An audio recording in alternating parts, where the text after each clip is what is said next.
ಹುಡುಗಿರು ಯಾವಾಗಲೂ bleed ಆಗಲೇಬೇಕಾ first time ಅಂತ ಆಬ್ಜೆಕ್ಟ್ ಥರ ನೋಡ್ತಿದ್ದೀವಿ ದ್ಯಾಟ್ ಅವ್ರು ಬ್ಲೀಡ್ ಆದರೆ ಶೀ ಈಸ್ ರೈಟ್, ಅವ್ರು ಬ್ಲೀಡ್ ಆಗಲಿಲ್ಲ ಅಂದರೆ ಶೀ ಈಸ್ ನಾಟ್ ರೈಟ್ ಅಂತ. ವರ್ಜಿನಿಟಿ ಟೆಸ್ಟ್ ಮಹಿಳೆಯರಿಗೆ ಮಾತ್ರ ಯಾಕೆ, ಗಂಡಸರಿಗೆ ಯಾಕಿಲ್ಲ? ಸೊ ಈ ಪರಿಸ್ಥಿತಿಯಲ್ಲಿ ಕೂಡ, ಇಂಥ ಸಿಚುವೇಶನಲ್ಲಿ, ಈ ಜನ್ರೇಷನ್ಲಿ ಕೂಡ ನಾವು ಇದನ್ನು ಮಾತಾಡ್ತಿದ್ದೀವಿ ಅಂದರೆ we have never grown. Ideal first night is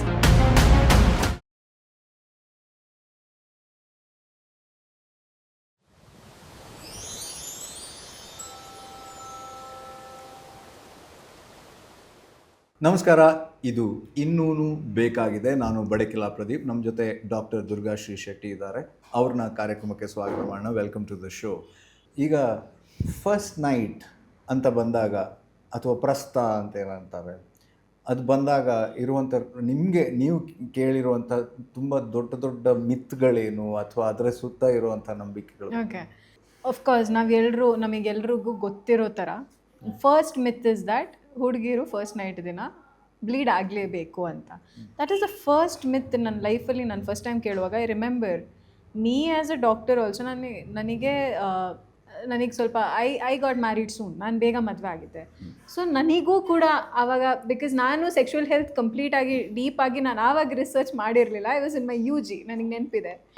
ನಾನು ಹೋಗಿ ಫಸ್ಟ್ ಟೈಮ್ ಎಲ್ಲರ ಹತ್ರ ಕೇಳುವಾಗ ಕೂಡ ನನ್ನ ಕಸಿನ್ಸ್ ಎಲ್ಲ ಬೇಗ ಮದುವೆ ಆಗಿಬಿಟ್ಟಿದ್ರು. So everyone was like, ಹೌದು ನಾವೆಲ್ಲರೂ ಬ್ಲೀಡ್ ಆಗಿದ್ದೀವಿ, ಒಬ್ಬೊಬ್ಬರಿಗೆ ಬ್ಲೀಡ್ ಆಗಿದೆ, ಒಬ್ಬೊಬ್ಬರಿಗೆ ಬ್ಲೀಡ್ ಆಗಿಲ್ಲ ಅಂತ. ನನ್ನ ಫ್ರೆಂಡ್ಸಿಗೆ ಕೇಳುವಾಗನೂ ದೇ ಆರ್ ಲೈಕ್, ನಾವು ಬ್ಲೀಡ್ ಆಗಿದ್ವಿ, ಬ್ಲೀಡ್ ಆಗಿಲ್ಲ. ಸೊ ಇದು ಯಾವಾಗಲೂ ಮನಸ್ಥಿತಿಯಲ್ಲಿತ್ತು. ಒಂದು ಪ್ರಶ್ನೆ ಇತ್ತು ದ್ಯಾಟ್ ಸೊ ಎಲ್ಲರೂ ಬ್ಲೀಡ್ ಆಗಲೇಬೇಕಂತ ಎಲ್ಲರೂ ಹೇಳ್ತಾ ಇದ್ರು. And I was like, how is that possible? ಯಾಕೆ ಹುಡುಗಿರು ಯಾವಾಗಲೂ ಬ್ಲೀಡ್ ಆಗಲೇಬೇಕಾ ಫಸ್ಟ್ ಟೈಮ್ ಅಂತ? ಈ ಪ್ರಶ್ನೆ ನಾನು ಎಷ್ಟೋ ಹುಡುಗಿರ ಹತ್ರ ಕೇಳುವಾಗ ದಟ್ಸ್ ಹೌ ನನ್ನ ಕ್ಯೂರಿಯಾಸಿಟಿ ಬೆಳೆದಿದ್ದು. ದ್ಯಾಟ್ ಒಬ್ಬೊಬ್ರು ಹೇಳ್ತಾ ಇದ್ರು, ಇಲ್ಲ ನಾವು ಬ್ಲೀಡ್ ಆಗಿದ್ವಿ, ಒಬ್ಬೊಬ್ರು ಹೇಳ್ತಾ ಇದ್ರು, ಇಲ್ಲ ನಾವು ಬ್ಲೀಡ್ ಆಗಿಲ್ಲ. ಸೊ ಅವಾಗ ನನಗೆ ಎಸ್ ಎಕ್ಸಾಕ್ಟ್ಲಿ. ಸೊ ನನಗೆ ಒಂದು ಅರ್ಥ ಆಯಿತು ದ್ಯಾಟ್ ಓಕೆ, ನಾವು ಫ್ರೆಂಡ್ಸ್ ಅಂತ ನಾವು ಓಪನ್ ಅಪ್ ಆಗಿ ಅದನ್ನು ಮಾತಾಡಿದ್ವಿ. ಸೊ ಅವ್ರು ನನ್ನ ಹತ್ರ ನಿಜವಾಗ್ಲೂ ಹೇಳಿದರು. ಬಟ್ ಲೆಟ್ಸ್ ಸೇ ಅವ್ರ ಗಂಡನ ಹತ್ರ ಆಗಲಿ, ಅಥವಾ ಈ ವಿಚಾರದ ಬಗ್ಗೆ ಅವರಿಗೆ ಈ ಕಮ್ಯುನಿಕೇಷನ್ ಆಗುವಾಗ ಅವ್ರು ಎಷ್ಟೋ ಜನರ ಮಧ್ಯದಲ್ಲಿ ಇದು ಆರ್ಗ್ಯುಮೆಂಟು ಆಗಿದೆ. ಗಂಡಸರು ಹೇಳೋದು, ಇಲ್ಲ ನೀನು ಬ್ಲೀಡ್ ಆಗಲೇಬೇಕು ಅಂತ. ಬಟ್ ಹೆಂಗಸರು ಹೇಳೋದು, ಹೌ ಇಸ್ ಇಟ್ ಪಾಸಿಬಲ್? ಅಲ್ಲ, ನಾನು ಬ್ಲೀಡ್ ಆಗಲಿಲ್ಲ ಅಂದರೆ ಇನ್ನೇನು, ವಾಟ್ ಡು ವಿ ನೋ? ಅದೇ. ಸೊ ಪ್ರಶ್ನೆ ಬರೋದು ಅಲ್ಲಿಗೇನೆ. ದಟ್ ಇವತ್ತಿಗೂ ಕೂಡ ನಮ್ಮ ಮನಸ್ಸಲ್ಲಿ ಈ ಒಂದು ಡೌಟ್ ಯಾವತ್ತೂ ಕ್ಲಿಯರ್ ಆಗಲೇ ಇಲ್ಲ. ಇನ್ನೂ ಕೂಡ ಅದು ಬೆಳೀತಾನೆ ಇದೆ. ಇನ್ನೂ ಕೂಡ ಅದನ್ನು ಓಪನ್ ಅಪ್ ಆಗಿ ಮಾತಾಡ್ತಾನೆ ಇದ್ದಾರೆ. ಕಾಮೆಂಟ್ ಸೆಕ್ಷನಲ್ಲೂ ಕೂಡ ನಾನು ಹೋಗಿ ನೋಡಿದೆ ಒಂದಿನ. I've just seen recently that ಒಬ್ಬರು ಕಾಮೆಂಟ್ ಹಾಕಿದ್ರು ದ್ಯಾಟ್ ಬ್ಯಾಟಲ್ ಫೀಲ್ಡಲ್ಲಿ, ಯುದ್ಧ ಭೂಮಿಯಲ್ಲಿ ರಕ್ತಪಾತ ಆಗಲಿಲ್ಲ ಅಂದರೆ ಹೇಗೆ ಅಂತ. ಓಕೆ, ಸೊ ಆವಾಗ ನನಗೆ ಅರ್ಥ ಆಯಿತು ಏನು ನೀಚ ಮೈಂಡ್ಸೆಟ್ ಇಟ್ಕೊಂಡು ನಾವೆಲ್ಲ ಜೀವನ ಮಾಡ್ತಿದ್ದೀವಿ ಅಂತ. ಬಿಕಾಸ್ ಫಸ್ಟ್ ಆಫ್ ಆಲ್ ನಾವು ರಿಯಾಲಿಟಿಯನ್ನು ಆಕ್ಸೆಪ್ಟ್ ಮಾಡೋ ಪರಿಸ್ಥಿತಿಯಲ್ಲಿಲ್ಲ. ಸೈಂಟಿಫಿಕಲಿ ಮಾತಾಡಬೇಕಾದ್ರೂ ಒಬ್ಬರನ್ನ ಇಷ್ಟು ಕೀಳಾಗಿ ನೋಡೋದು, ಹೆಂಗಸ್ರನ್ನ ಒಂದು ಆಬ್ಜೆಕ್ಟ್ ಥರ ನೋಡ್ತಿದ್ದೀವಿ. ದ್ಯಾಟ್ ಅವ್ರು ಬ್ಲೀಡ್ ಆದರೆ ಶೀ ಈಸ್ ರೈಟ್, ಅವ್ರು ಬ್ಲೀಡ್ ಆಗಲಿಲ್ಲ ಅಂದರೆ ಶೀ ಈಸ್ ನಾಟ್ ರೈಟ್ ಅಂತ. ಸೊ ಈ ಪರಿಸ್ಥಿತಿಯಲ್ಲಿ ಕೂಡ, ಇಂಥ ಸಿಚುವೇಶನಲ್ಲಿ, ಈ ಜನ್ರೇಷನ್ಲಿ ಕೂಡ ನಾವು ಇದನ್ನು ಮಾತಾಡ್ತಿದ್ದೀವಿ ಅಂದರೆ we have never grown, we will never grow. ನಾವು ಯಾವತ್ತೂ ಗ್ರೋ ಆಗಲ್ಲ ಅಂತಲೇ ಲೆಕ್ಕ. ಲೆಟ್ಸ್ ಲೀವ್ ಸೈನ್ಸ್ ಬಗ್ಗೆ. ನಾವು ಹೈಮನ್ಸ್ ಬಗ್ಗೆ ಆ್ಯಸ್ ಯೂಶ್ವಲ್ ನಾವು ಮಾತಾಡೋ ಥರ, ಹೈಮನ್ಸ್ ಬೇರೆ ಬೇರೆ ರೀತಿಯಲ್ಲಿರುತ್ತೆ. ಅದರಿಂದನೇ ಬ್ಲೀಡಿಂಗ್ ಆಗೋದಾ ಇಲ್ವಾ ಅಂತ ಡಿಸೈಡ್ ಆಗೋದು. ಕರೆಕ್ಟ್. ಇನ್ನೊಂದು ಏನಂದರೆ, ಲೆಟ್ಸ್ ಸೇ ನಾವು ರಫ್ ಸೆಕ್ಸ್ ಅಂತ ಹೇಳ್ತೀವಿ. ರಫ್ ಸೆಕ್ಸ್, ವೈಲ್ಡ್ ಸೆಕ್ಸಲ್ಲಿ ಸರ್ಟನ್ ಸಿಚುವೇಷನಲ್ಲಿ let's say the vagina is dry, ಯೋನಿ ಡ್ರೈ ಆಗಿದ್ದರೆ ಅಂಥ ಸಿಚುವೇಶನ್ಸಲ್ಲೂ because of pain, because of ಡಿಸ್ಕಂಫರ್ಟಿಂದ ಈ ಥರ ಬ್ಲೀಡ್ ಆಗೋ ಚಾನ್ಸಸ್ ಇದೆ. ಬಟ್ ಅದನ್ನು ಅರ್ಥ ಮಾಡ್ಕೊಳ್ಳೋ ಪರಿಸ್ಥಿತಿ ಯಾರಿಗಿದೆ, ಯಾರಿಗೆ ಆ ಮೆಂಟ್ಯಾಲಿಟಿ ಇದೆ ದಟ್ ಅವಳು ನೋವು ತಡ್ಕೊಳ್ತಾ ಇದ್ದಾಳೆ. ಇಲ್ಲ, ಇವ್ರಿಗೇನಂದರೆ ಪ್ಯೂರಿಟಿ ಇದೆಯಾ ಇಲ್ವಾ ಅಂತ ಪ್ರೂವ್ ಮಾಡಲಿಕ್ಕೆ. Exactly, that's what is virginity test. But ಎಷ್ಟೋ ನಾವು ಅದೇ ಪ್ರಶ್ನೆಯನ್ನು ಗಂಡಸರಿಗೆ ಹಾಕಿದರೆ will it be okay? Virginity test ಮಹಿಳೆಯರಿಗೆ ಮಾತ್ರ ಯಾಕೆ, ಗಂಡಸರಿಗೆ ಯಾಕಿಲ್ಲ? Why is it not there?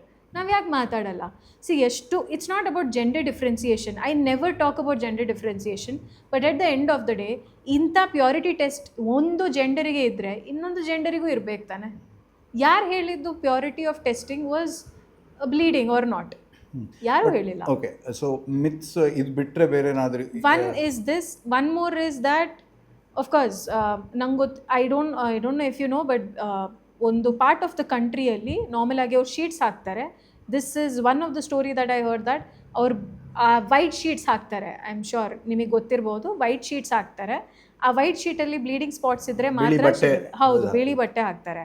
So ಆ ಬಿಳಿ ಬಟ್ಟೆಯಲ್ಲಿ ರೆಡ್ ಸ್ಪಾಟ್ ಇದ್ದರೆ ಹುಡುಗಿರು ಹೊರಗಡೆ ಬರುವಾಗ ಅವ್ರಿಗೆ ಗೊತ್ತಾಗುತ್ತೆ ದಟ್ ಒಂದು ಸೆಕ್ಷುವಲ್ ಆಕ್ಟಿವಿಟಿ ಆಗಿದೆ, ಇನ್ನೊಂದು ಹುಡುಗಿ ಪ್ಯೂರ್ ಆಗಿದ್ದಾಳೆ ಇಲ್ವಾ ಅಂತ. So this is one of the biggest ಮಿತ್.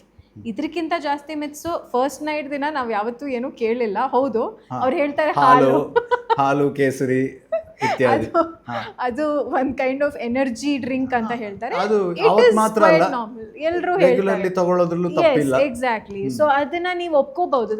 ಅದೇನು ಇನ್ಸ್ಟೆಂಟ್ ಎನರ್ಜಿ ಕೊಡೋ ಇದು, ಇಟ್ಸ್ ನೆವರ್ ಲೈಕ್ ದಟ್. ಅದೊಂದು ಅದ್ ನಾವ್ ಯೋಚನೆ ಮಾಡೋದು ದಟ್ ಒಂದ್ ಕಪ್ ಆಫ್ ಹಾಲು ಒಂದ್ ಸ್ವಲ್ಪ ಕೇಸರಿ ಹಾಕೊಂಡ್ರೆ ಇಟ್ಸ್ ದ ಮ್ಯಾನ್ ಇಸ್ ತುಂಬಾ ವೆರಿ ಪವರ್ಫುಲ್ ಆಗ್ತಾರೆ ಅಂತ.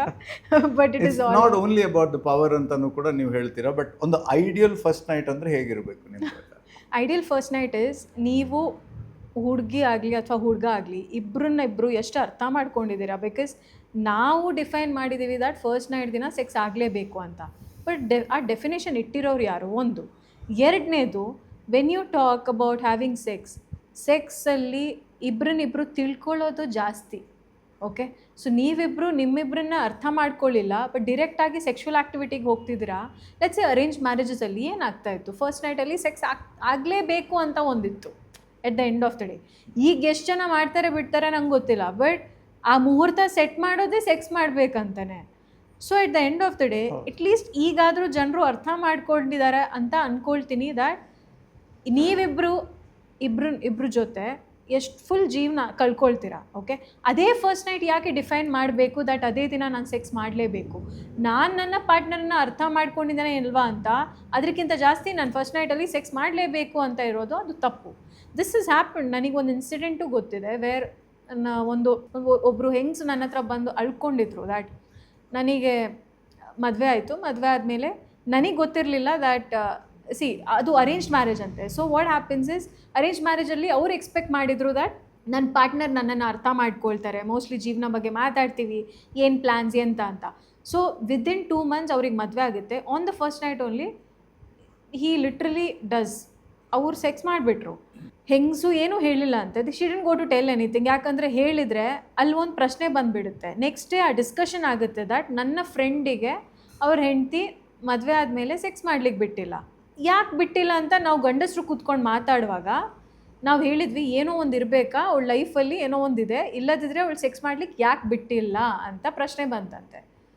ಸೊ ಏನಿದೆ ಅಂತ ಹೇಳಿದರೆ ಯಾರಿಗೆ ಗೊತ್ತು ಅವಳಿಗೆ ಎಕ್ಸ್ಟ್ರಾ ಮ್ಯಾರಿಟಲ್ ಅಫೇರ್ ಇದೆ, ಅದಕ್ಕೆ ಅವಳು ಸೆಕ್ಸ್ ಮಾಡ್ಲಿಕ್ಕೆ ಬಿಟ್ಟಿಲ್ಲ ಅಂತ. ಈ ಹೆಂಗಸಿಗೆ ಆ ಪ್ರಶ್ನೆ ಕೇಳಿಸ್ಕೊಂಡು ಅವಳಿಗೆ ಹೆದರಿಕೆ ಆಗಿಬಿಡ್ತು. ಅದಕ್ಕೆ ಶಿ ವಾಸ್ ಲೈಕ್, ಇರಲಿ ಮದುವೆ ಆಗಿದೆ, ನಿಂಗೆ ಸೆಕ್ಸ್ ಮಾಡಬೇಕಾ ಮಾಡು. They had sex. ಬಟ್ ಇದ್ರ ಬಗ್ಗೆ ಯೋಚನೆ ಯಾರು ಏನು ಮಾಡ್ತಾನೆ ಇಲ್ಲ. ಅವಳು ಯಾಕೆ ಬಿಟ್ಟಿಲ್ಲ? ಓಕೆ, ಒಬ್ರನ್ನೊಬ್ರು ಫಸ್ಟ್ ಮಾತಾಡೋಣ, ಒಬ್ರನ್ನೊಬ್ರು ಗುರ್ತ ಮಾಡಿಸೋಣ, ಎಂತ ವಾಟ್ ಲೈಕ್ಸ್ ಡಿಸ್ಲೈಕ್ಸ್ ಏನು ಗೊತ್ತಿಲ್ಲ. You get married and you expect one person to come and have sex. ಅದು ಯಾವ ರೀತಿಯದ್ದು sex? Are we different from animals? ಪ್ರಶ್ನೆನೇ ಇಲ್ಲ. ಹಾಗಾದರೆ ನಮ್ಮ ಮಧ್ಯದಲ್ಲಿ ನಮಗೆ ಮತ್ತು ಪ್ರಾಣಿಗಳಿಗೆ ಯಾವ ರೀತಿಯದ್ದು ವ್ಯತ್ಯಾಸ ಇಲ್ಲ. So it doesn't work like that. At the end of the day first night ಅಂತ ಹೇಳಿದ ತಕ್ಷಣ ಒಬ್ರನ್ನೊಬ್ರು ತಿಳ್ಕೊಳ್ಳೋದು. ಫಸ್ಟ್ ನೈಟ್ಗಿಂತ ಜಾಸ್ತಿ ಒಬ್ರನ್ನೊಬ್ರಿಗೂ ತಿಳ್ಕೊಳ್ಳಿ ಫಸ್ಟ್. ನೀವು ಇಡೀ ಜೀವನ ಒಟ್ಟಿಗೆ ಇರ್ತೀರಾ, ಬೇಕಾದಷ್ಟು ನೈಟ್ಸ್ ಮಾಡ್ಬೋದು. ಹೌದು, ಫಸ್ಟ್ ನೈಟ್ ಕ್ಯಾನ್ ಬಿ ಅಂದರೆ ಆ ದಿನ ಜೀವನವನ್ನು ತಿಳ್ಕೊಳ್ಳೋದಕ್ಕೆ ಆರಂಭ ಮಾಡೋ ದಿನ ಆಗ್ಬೋದಲ್ಲ, ಅಥವಾ ರಾತ್ರಿ ಆಗ್ಬೋದು. ಅದೆಷ್ಟೋ ದಿನಗಳನ್ನ ಜೊತೆ ಕಳಿಬೇಕು.